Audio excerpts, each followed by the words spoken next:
हिंदुस्तान की अर्थव्यवस्था तंगहाली की ओर जा रही है। हिंदुस्तान की अर्थव्यवस्था बुरी तरह से खराब स्थिति में चली गई है। वो मैन्युफैक्चरिंग सेक्टर आप देख लीजिए, फॉरेन डायरेक्ट इन्वेस्टमेंट का मामला देख लीजिए, एक्सपोर्ट इंपोर्ट का मामला देख लीजिए, तमाम मामले में भारत की अर्थव्यवस्था तंग गली में जा चुकी है। आईसीयू में नहीं गई है, ये कहिए तो गनीमत है।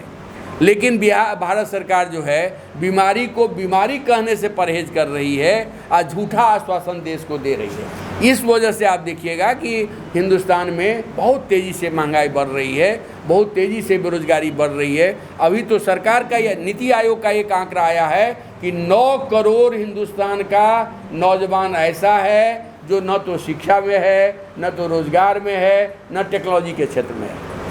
9 करोड़ हिंदुस्तान का नौजवान है। तो ये जो स्थिति है, इस स्थिति के खिलाफ एक पूरे देश में एक और मजबूत आंदोलन हो, इसके तहत हम लोग यहाँ से ये कर रहे हैं। हम लोगों की मांग है कि इस बढ़ती महंगाई में मध्य वर्ग तो किसी तरह से जी लेगा, बड़े तनख्वाह वाले लोग तो जी लेगा, लेकिन गांव का दलित गरीब मजदूर क्या करेगा।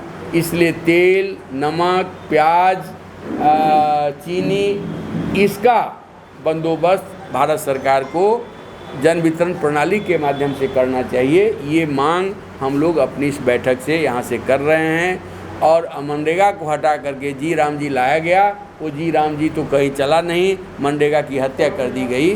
तो गांव के गरीबों के पास पलायन ही रोजगार है, बाहर नहीं जाएगा तो भूखे मरेगा।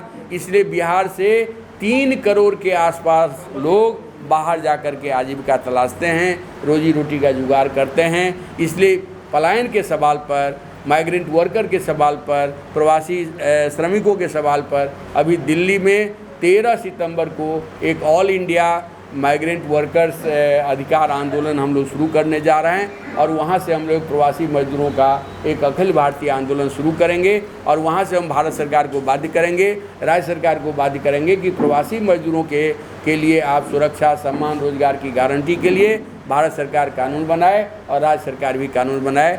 यही कुछ बातें थीं जो आपके माध्यम से हम मीडिया को आम जन तक ले जाने का प्रयास कर रहे थे।